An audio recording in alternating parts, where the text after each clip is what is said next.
Salam sejahtera saya ucapkan kepada Puan Ashira binti Ismail, yaitu pensyarah bagi subjek aktiviti musical dalam bilik darjah dengan kod MUZK3362. Saya Evelyn Angeline Anak Windasen, yaitu dari kelas Music A tahun 1 semester 1. Pada hari ini saya ingin membentangkan tentang PDP di dalam aktiviti musical. Sebelum mengulas dengan lebih dalam lagi, mari saya menjelaskan tentang penyampaian dan pembelajaran ataupun dikenali sebagai PDP. Penyampaian dan pembelajaran ataupun PDP merujuk kepada proses di mana guru menyampaikan pengetahuan, kemahiran, dan nilai kepada pelajar dalam suasana pembelajaran. PDP melibatkan kaedah pengajaran seperti ceramah, perbincangan, demonstrasi, dan pembelajaran aktif yang dirancang untuk memaksimumkan pemahaman dan penglibatan pelajar. Tujuan PDP adalah untuk memastikan pelajar dapat memahami konsep dan mengaplikasikannya dalam konteks sebenar. Seterusnya adalah tentang aktiviti musical yang berhubung kait di dalam penyampaian dan pembelajaran di dalam kelas. Aktiviti musical di dalam sekolah merujuk kepada program atau sesi pembelajaran yang melibatkan musik seperti nyanyian, bermain alat musik, atau menari. Ia bertujuan untuk mengembangkan kreativiti, bakat, serta kemahiran musik pelajar sambil memupuk minat mereka dalam bidang seni. Aktiviti ini juga boleh berlaku dalam kelas musik atau sebagai sebahagian daripada aktiviti ko-kurikulum seperti choir, band sekolah, atau persembahan seni.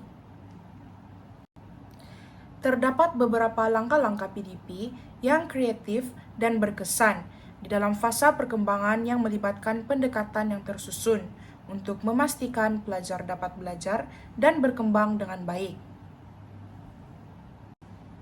Berikut adalah langkah-langkah penyampaian dan pembelajaran PDP, aktiviti musical berdasarkan aktiviti nyanyian yang kreatif dan berkesan dalam fasa perkembangan.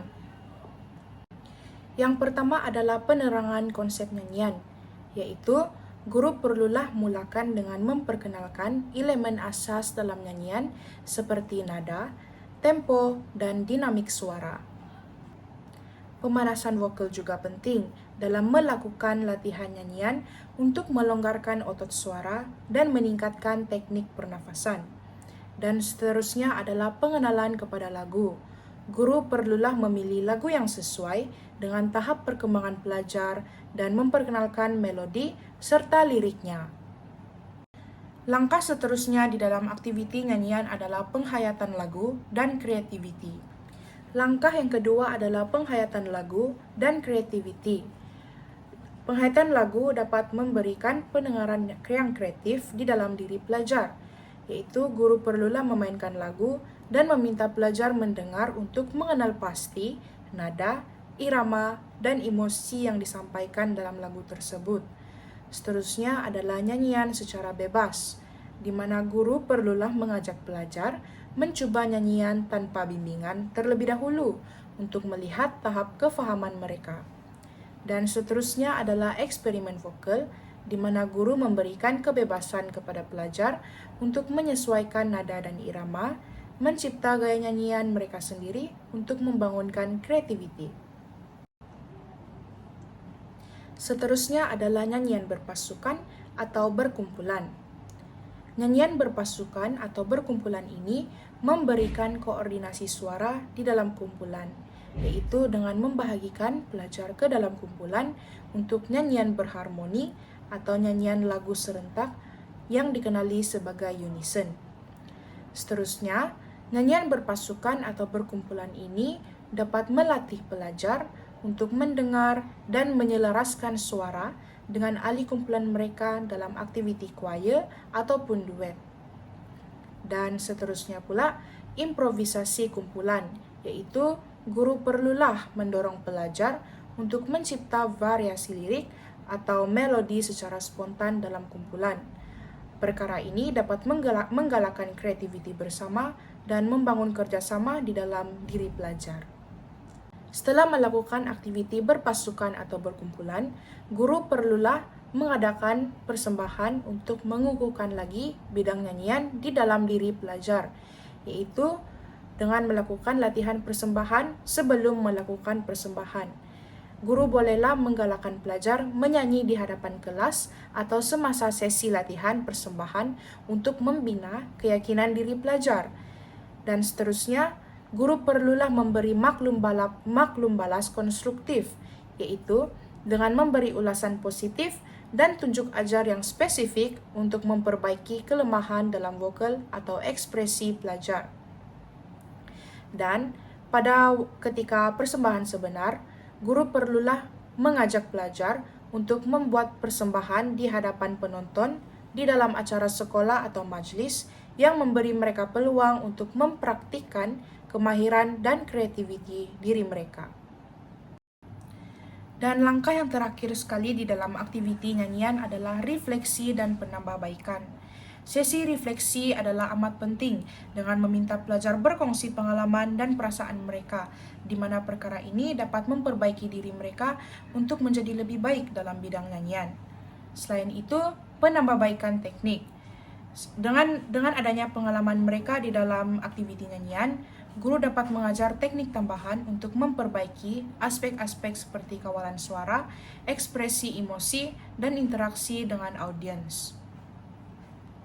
Dengan langkah-langkah ini, aktiviti nyanyian dapat dijalankan secara kreatif dan berkesan, dan serta dapat membantu pelajar meningkatkan kemahiran vokal mereka, serta menggalakkan ekspresi diri dalam suasana pembelajaran yang menyeronokkan. Seterusnya, kita akan membahaskan tentang langkah-langkah penyampaian dan pembelajaran aktiviti musikal berdasarkan permainan alat perkusi. Langkah yang pertama adalah pengenalan kepada alat perkusi, di mana guru perlulah memberikan pengenalan asas seperti menerangkan kepada pelajar jenis-jenis alat perkusi, contohnya gendang, marakas, dan tamborin, serta fungsinya di dalam musik. Seterusnya, guru perlu memberikan demonstrasi cara bermain, yaitu dengan menunjukkan cara memegang dan memainkan setiap alat perkusi dengan betul, termasuk teknik memukul, menggoncang, atau mengetuk. Guru juga perlu melakukan latihan mengenal bunyi dengan memainkan alat-alat perkusi dan meminta pelajar untuk mendengar dan mengenal pasti perbezaan bunyi setiap alat.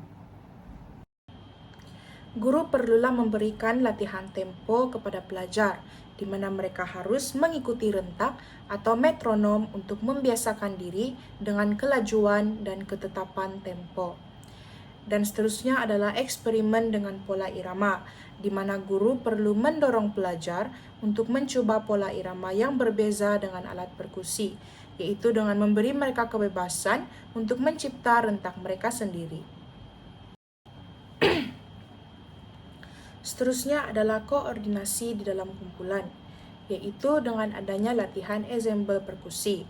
Guru perlulah membahagikan pelajar kepada kumpulan kecil di mana setiap kumpulan memainkan alat perkusi yang berbeza untuk menghasilkan ensemble perkusi. Seterusnya adalah guru juga perlu mengajar keseragaman irama kepada pelajar, yaitu dapat melatih pelajar untuk bekerja sama dengan ahli kumpulan mereka, mendengar satu sama lain, dan mengekalkan koordinasi irama secara serentak. Dan seterusnya pula, eksperimen dinamik kumpulan. Perkara ini dapat mendorong kumpulan untuk bereksperimen dengan variasi dinamik, contohnya dari lembut ke kuat dalam permainan alat perkusi untuk mencipta suasana musik yang pelbagai. Langkah seterusnya adalah persembahan dan maklum balas. Guru perlulah mengadakan persembahan bagi menggalakkan pelajar untuk melakukan latihan persembahan di hadapan kelas di mana setiap kumpulan boleh mempamerkan permainan irama mereka. Guru juga perlu memberikan maklum balas konstruktif dengan memberi komen mengenai kekuatan dan aspek yang perlu diperbaiki seperti koordinasi, tempo, dan kreativiti dalam bermain alat perkusi. Seterusnya, guru juga perlu memberikan penambahbaikan teknik dengan mengajarkan teknik tambahan atau cara memperbaiki permainan alat perkusi seperti meningkatkan kepantasan atau ketepatan dalam memukul alat.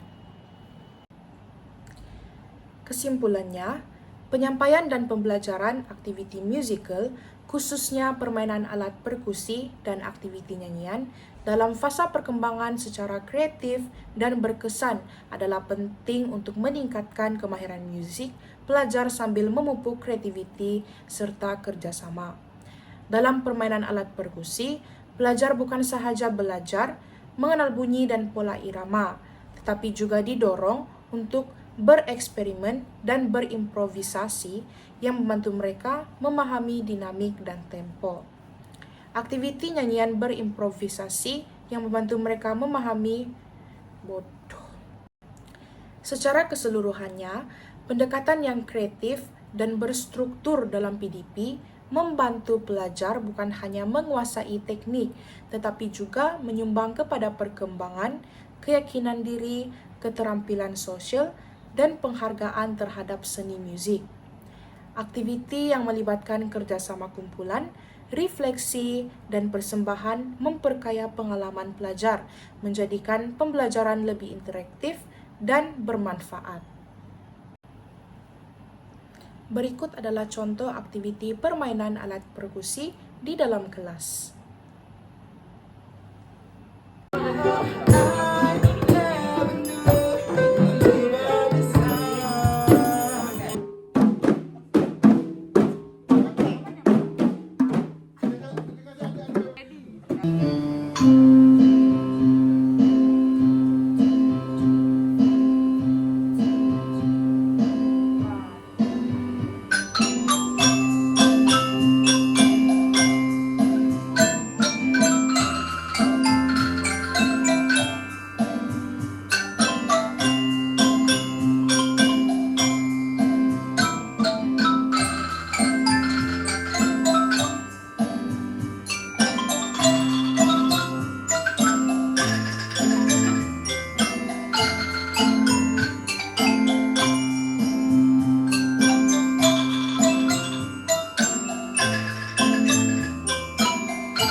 Oke, jangan lupa pukul 9 pagi sampai 1 petang.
sahaja daripada saya. Sekian dan terima kasih.